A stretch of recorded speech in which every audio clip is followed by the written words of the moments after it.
Hey guys, welcome back to my channel. So today I will show you how to answer this one. The first thing we need to expand.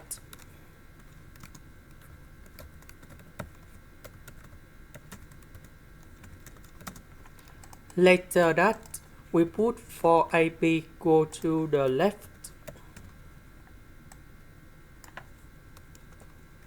This one we have negative 2ab.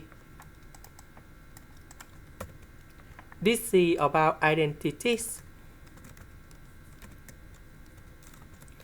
Because this is about even power, so that means a minus b to the power of 2 is always greater than or equal to number 0.